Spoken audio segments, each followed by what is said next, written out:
그러니까 이베이 코리아는 어떻게 보면 계륵입니다. 계륵. 먹기에는 뭔가 딱히 먹을 건 없고 이걸 버리자니? 안녕하세요. 안녕하세요. 쭈렁고일입니다. 에디입니다. 네. 오늘은 어떤 얘기를 해주실 건가요? 자, 오늘은 이제 급하게 저희가 원래는 저번 주에 찍었어야 되는데 제가 약속을 안 지켜가지고 하여튼 이베이 코리아가 매물로 나왔다. 이게 저희가 유통, 치킨게임 시리즈, 그 다음에 뭐 온라인과 오프라인 유통 쭉 얘기를 하면서 나름대로 굉장히 좀 중요한 뭐 이슈라 그래야 될까요? 온라인 이커머스에서는 사실 굉장히 중요한 뉴스거든요.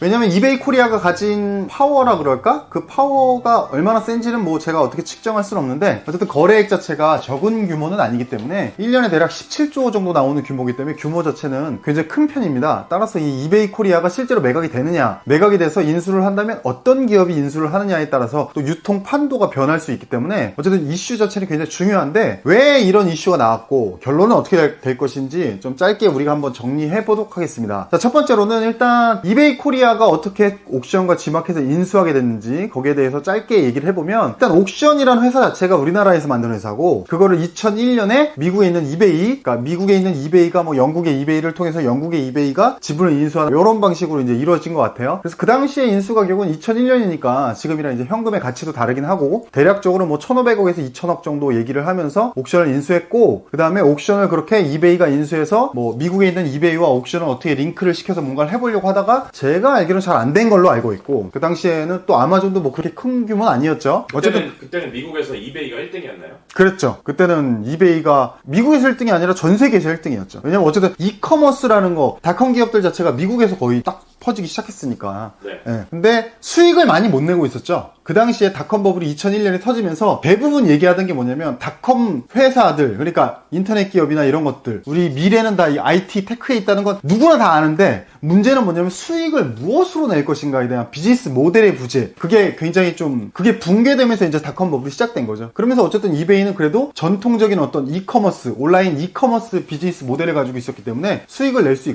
있었고 대부분 회사들은 뭐 기억하시는지 모르겠지만 마이스페이스라던가 굉장히 뭐 여러 가지 기업들이 있었잖아요. 거의 대부분 다 망했잖아요. 지금 남아있는 게 결국엔 구글, 아마존, 그 다음에 페이스북 뭐 요런 식의 대형 플랫폼들만 남아있고 나머지들은 다 좀 정리된 상태죠. 물론 지금은 이제 더더욱 IT가 발전해서 굉장히 다양한 스타트업이나 핀테크 이런 식으로 기업들이 생겨나고 있지만 예전에 이제 닷컴 때는 어쨌든 그랬죠. 2001년에 옥션을 그렇게 인수하고 2009년에는 이제 G마켓마저 인수를 합니다. G마켓도 한국 거였나요? 그렇죠. G마켓은 인터파크 아마 사내벤처로 시작한 회사였던 걸로 제가 기억을 하는데 오히려 사내벤처로 시작한 G마켓이 인터파크보다 훨씬 더 잘 되는 그런 결과를 가져왔고 G마켓이 그래서 그 당시에 제가 알기로는 꽤 큰 비용으로 인수가 됐던 걸로 기억하고 있어요. 1조 7천억인가? 그러니까 G마켓 자체 국내에서 뭐 하는 거는 1조 좀 넘었고 그 다음에 G마켓이 나스닥에 상장한다 그래가지고 그것까지 지분을 인수하는데 대충 한 1조 7천억 정도 들었으니까 옥션 G마켓을 합쳐서 인수하는데 대략 한 2조 가까이 썼다 이렇게 보면 될 것 같고 그 당시에 이슈는 이제 G마켓과 옥션이 오픈마켓이라는 거에서 차지하는 점유율 자체가 80%가 넘었기 때문에 이게 독과점에 걸리지 않냐 뭐 이런 이슈가 있었는데 그때 이제 공정위에서는 뭐 문제가 없다 이런 식으로 아마 별도의 사이트로 돼 있어서 그랬던지 정확한 이유는 기억이 안 나는데 하여튼 찾아보고 그런 내용이 있으면 첨부하도록 하겠습니다. 그래서 하여튼 공정위가 승인을 해줬고 그래서 이제 합병이 됐고 이베이 코리아라는 이름으로 옥션과 G마켓 두 개의 사이트를 운영하면서 지금까지 오게 된 거죠. 이베이 코리아의 시작은 이렇게 시작이 되고 점유율은 굉장히 잘 먹었는데 문제는 뭐냐면 그럼 왜 매물을 내놨냐 거기에 대해서 우리가 얘기를 해봐야 될 것 같은데 팔려는 이유는 두 가지로 볼 수 있을 것 같아요. 하나는 뭐냐면 영업이익이 계속적으로 줄어들고 있습니다. 저희가 실적표를 첨부해 드릴 건데 보시면 아실 수 있듯이 자 영업이익률 자체가 2000년대 중반에는 10% 이상 가다가 2010년대는 10% 이상 간 적이 거의 없어요. 더군다나 최근 5년에선 계속 2015년 10%, 2016년 7.8%,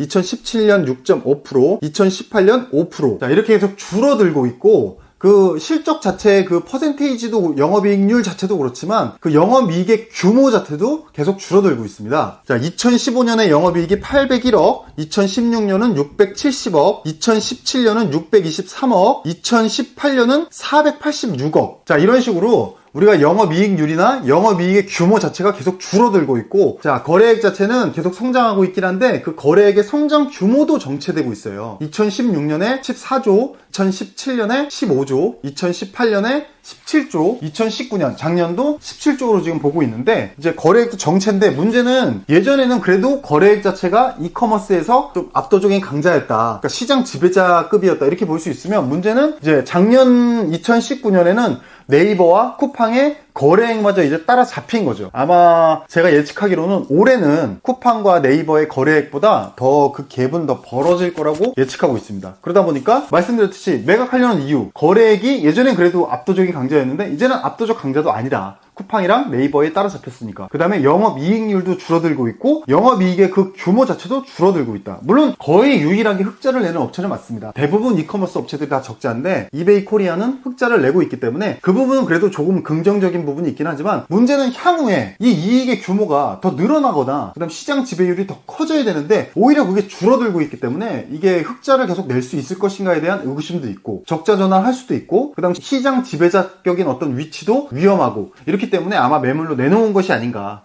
이런 우리가 유추를 해볼 수 있지 않나 그렇게 생각이 듭니다. 그러면 팔려는 이유 자체는 우리가 이제 이해를 하는 부분이 있는 거죠. 거래액이라든가 영업이익이라든가 그 다음에 쿠팡이랑 네이버 부분 이런 부분도 있는데 또 중요한 게 뭐냐면 결국에는 경쟁력 부분에서 결국에 이 따라잡힌 쿠팡과 네이버를 다시 따라잡을 수 있을 것이냐에 대해서 얘기를 해봐야 되는데 그게 현실적으로 굉장히 어려워 보인다. 전망 자체가 어두운 이유가 쿠팡과 네이버를 따라잡기 어렵기 때문에 더 어려워 보인다. 이런 결론을 낼 수 있다는 거죠. 그럼 쿠팡을 왜 못 따라잡냐? 그럼 누구나 다 예상하시겠지만 에디군도 온라인 이커머스에 대한 이해도 가 많이 부족한 에디군도 아마 예측할 수 있겠지만 이베이 코리아가 쿠팡을 따라잡지 못하는 이유가 뭘까요? 지금 인지도에서도 많이 부족하고 네네. 이제 뭔가 고루한 느낌? 옛날 야후가 네네. 검색 엔진에서 빠지는 그런 느낌을 많이 받고 있습니다. 그럴 수 있는데 핵심적인 가치 로켓 배송이 있기 때문인가요? 그렇죠. 그게 가장 쿠팡의 핵심적인 가치가 사실 로켓인 거고 이베이 코리아는 그걸 절대 따라할 수 없기 때문에 물론 이베이 코리아 말고도 그 어떤 업체도 이 로켓 배송을 따라하기는 굉장히 어렵습니다. 쿠팡의 지금 조단위 적자가 로켓 배송에서 기인하고 있는 거기 때문에 쿠팡의 폭발적인 성장과 이 폭발적인 적자 규모가 다 로켓에서 오는 것처럼 이베이 코리아는 로켓을 절대 따라할 수가 없죠. 그러니까 쿠팡과 벌어진 이 차이를 좁히기에는 현실적으로 어렵지 않을까 그렇게 보고 있고 네이버를 따라잡지 못하는 이유는 뭐가 있을까요? 스마트 스토어와 네이버 페이 그런 것도 있겠지만 네이버는 이제 검색 엔진은 아니지만 어쨌든 모든 사람이 네이버에 접속해서 검색을 한 다음에 쇼핑을 하는 이 가격 비교 모델 네이버 쇼핑의 이 가격 비교 모델을 이 이베이 코리아가 굉장히 많이 의존하고 있는 거죠. 내부적인 퍼센테이지로 얼마나 의존하는지는 우리가 알 수는 없는데 이 의존성이라는 걸 알 수 있는 어떤 한 가지 측면이 뭐냐면 실제적으로 이베이 코리아 자체에서 그러니까 옥션이나 G마켓 자체에서 10,000원이라는 상품을 등록해서 10,000원에 올려서 판매하는 상품을 이베이 코리아 즉 옥션이나 G마켓에서 검색어를 입력해서 그 제품을 10,000원에 구매한다면 네이버 쇼핑에서 그 제품을 검색해서 했을 때는 10,000원보다 더 저렴한 가격에 구매를 할 수 있습니다. 그러니까 무슨 말이냐면 이베이 코리아에서 이 가격 비교 모델들 뭐 애누리라든가 뭐 애누리 요즘 거의 안 쓰긴 하지만 뭐 거의 대부분 가격 비교 모델의 메인이 네이버 쇼핑이죠. 다음 쇼핑 하우라는 것도 있긴 있는데 점유율이 굉장히 낮기 때문에 어쨌든 이 가격 비교 모델에서 우위를 점하기 위해서 무슨 말이냐면 그 판매자가 옥션에도 10,000원에 올리고 G마켓에도 10,000원에 올리고 쿠팡에도 10,000원에 올리고 뭐 UF에도 10,000원에 올리고 티몬에도 10,000원에 올리고 네이버 스마트 스토어에도 10,000원에 올리면 이 가격 비교 모델로 이 10,000원이라는 게 리스트업이 되기 때문에 이베이 코리아에서는 내가 조금이라도 여기서 할인을 주면 가격 비교 최상단에 위치하게 되고 그럼 소비자들은 다른 판매 플랫폼보다 이베이 코리아에서 구매할 확률이 높아지기 때문에 자사 프로모션을 네이버 쇼핑에만 거는 겁니다. 그러니까 어떻게 보면 에디가 만약에 이베이 코리아, 옥션과 G마켓의 충성 고객이라서 그냥 접속하자마자 네이버 쇼핑 플랫폼을 이용하지 않고 사이트를 접속하자마자 G마켓에서 ABC라는 걸 검색해서 10,000원에 결제한다고 하면 저는 반대로 G마켓과 옥션의 충성 고객이 전혀 아닌데 네이버 쇼핑을 접속해서 ABC를 검색해서 최저가로 소팅을 했을 때 옥션이나 G마켓에서 별도의 프로모션을 거서 9,500원이라는 가격에 저는 구매할 수 있는 거예요. 자, 그럼 우리가 생각해 봅시다. 에디는 G마켓과 옥션의 충성 고객인데 10,000원에 구매를 하고 있고 저는 G마켓과 옥션의 충성 고객이 아닌데 9,500원에 구매를 하고 있습니다. 그럼 이거는 상식적으로 생각해보면 단골 고객에게 오히려 차별을 주는 잘못된 어떤 판매 행위인 거죠. 그렇죠? 근데 이런 판매 행위를 할 수밖에 없는 이유 자체가 네이버의 그 쇼핑의 가격 비교 모델의 파워가 강력하기 때문에 이렇게밖에 운영할 수 없는 겁니다. 그럼 반대로 네이버 가격 쇼핑 이 파워가 강하기 때문에 이렇게 구매하면, 자, 에디가 충성 고객한테 판매했을 경우에는 10,000원에 판매했으면 13%의 수익이 남으니까, 물론 카테고리마다 퍼센테이지는 대략 다릅니다만 예를 들어서 평균적으로 13%라면 1,300원의 수익이 남으니까 그 안에서 어떤 비용을 할 수 있지만, 저 같은 경우 충성 고객이 아닌 사람이 9,500원에 구매하면 이미 그 500원이란 금액은 벌써 이익이 줄어든 걸로 잡힌 거죠. 9,500원에 13% 하면 더 줄어들잖아요. 거기서 프로모션은 판매자와 이베이 코리아가 서로 반반씩 하더라도 이미 거기서 손해를 더 보는 측면이 있는 거고, 더군다나 네이버 쇼핑에 구매하면 네이버 쇼핑 측에서도 돈을 지불해야 됩니다. 플랫폼을 이용했기 때문에. 그러면 양쪽으로 프로모션 비용이 양쪽으로 빠져나가기 때문에 이익률은 훨씬 줄어드는 거죠. 예를 들면 충성 고객이 구매하면 13%의 이익이 남을지 몰라도 저 같은 충성 고객이 구매하지 않으면 7%의 이익밖에 남지 않는, 영업이익이 반으로 줄어들어 버리는 그런 어떤 문제가 생기는 거죠. 그러면 이거는 끊어야지 이익이 아닙니까? 근데 이걸 끊으면 접속자가 확 줄어든다든가 거래 규모가 확 줄어들기 때문에 네이버 가격 비교 모델을 끊을 수가 없는 거죠. 그러니까 이 사업 비즈니스 모델의 가장 근본적인 이 의존성, 이거를 극복할 수 있는 방법이 없는 겁니다. 얘기했지만 두 가지 리스크. 하나는 이 가격 비교 모델, 네이버 가격 비교 모델의 의존성을 극복할 수 없다. 두 번째, 쿠팡의 로켓을 따라할 수가 없다. 결국 그렇기 때문에 이베이 코리아의 미래는 어두울 수밖에 없다. 그러니까 이베이 코리아는 어떻게 보면 계륵입니다. 계륵. 먹기에는 뭔가 딱히 먹을 건 없고, 이걸 버리자니 그래도 거래 17조라는 금액이 굉장히 크고 유일하게 영업이익을 내고 있는 이커머스 기업이 이베이 코리아고, 그러니까 먹자니 좀 먹을 게 없고 버리자니 아깝고, 이 계륵이란 말이 왜 삼국지에서 나왔단 말이잖아요. 그죠? 조조가 썼던 말인가요? 그랬던 것 같습니다. 네, 하여튼 그랬던 것처럼 지금 이베이 코리아의 현재 상황이 좀 계륵이다. 그러니까 과연 이거를 그 금액, 인수 금액이 5조로 지금 예상이 되는데, 과연 이 5조라는 금액을 누군가 배팅해서 계륵을 살 것인가?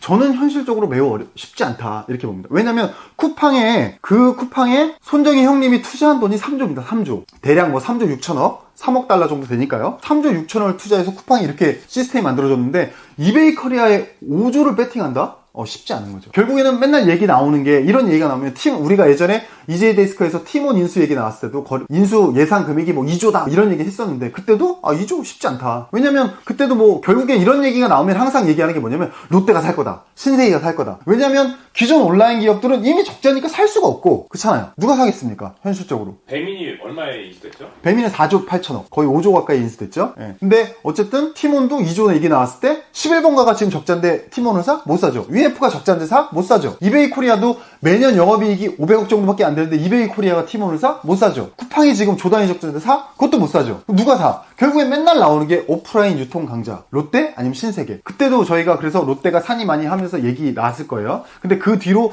기사가 거의 안 나오는 거 보면 거의 흐지부지 됐다고 봐야 되겠죠. 그러면 흐지부지 된 이유는 둘 중에 하나겠죠. 팀원의 가격이 터무니없던가, 혹은 팀원을 살 필요가 없던가. 뭐 이유는 뭔지 모르지만, 그럼 이베이 코리아도 마찬가지입니다. 과연 이베이 코리아를 사고 싶어 하는 기업은 있을 수 있는데 5조라는 금액에서 이거는 좀, 그러면 이베이 코리아 지분을 가지고 이베이 본사는 이거를 아까 얘기했지만 인수하는데 2조 가까이 들였는데 원금을 뽑아야 될 거 아닙니까? 근데 원금을 전혀 못 뽑았을 거 아니에요. 그러면 이걸 지분 매각하면서 엑시트를 하면서 원금을 뽑고 수익을 봐야 되는데, 그동안에 어떤 뭐 금융 비용도 있었을 거고 뭐가 있었을 거 아닙니까? 물론 영업이익은 계속 보고 있었으니까 뭐 그런 비용의 일정 부분을 회수를 했을 거고, 또 최근 2년간 3천억 정도 배당을 했다고 하더라고요. 그런 부분에 있어서 아주 일부 자금은 회수했을 텐데 투자금 전액을 회수를 못했을 테니까 엑시트를 통해서 회수를 해야 되는데, 인수 금액을 내려주기는 어렵겠죠. 뭐 5조를 4조 5천억 이렇게 내려줄 수 있겠지만 5조를 2조 이렇게 내릴 수는 없는 거잖아요. 그러니까 현실적으로 이 굉장히 큰 금액을 이커머스에 투자할 수 있는 기업이 한국에 있을 것인가? 저는 굉장히 좀 현실적으로 어렵다고 보거든요. 롯데도 롯데온이라는 통합 플랫폼을 통해서 나아가려고 하고 있고, 신세계도 SSG라는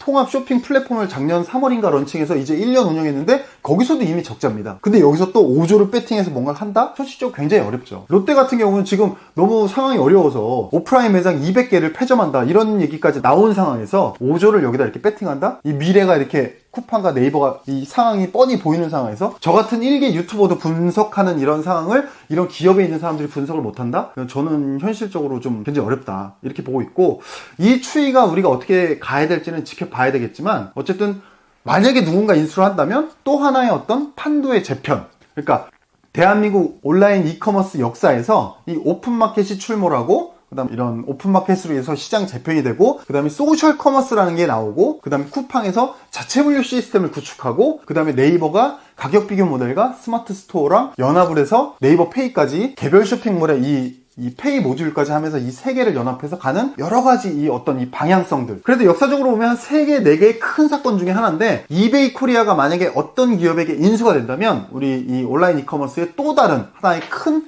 사건, 역사로 기록되지 않을까. 자꾸 메시지가 오네요. 하여튼 그렇게 되지 않을까. 굉장히 좀 중요한 사건이 되지 않을까. 그래서 우리가 이걸 지켜보면서 이 변하는 부분이 있으면 지속적으로 업데이트 해드리도록 하겠습니다. 네, 알겠습니다. 네, 여러분 없습니다. 질문? 없습니다. 네, 알겠습니다. 여러분 안녕. 감사합니다.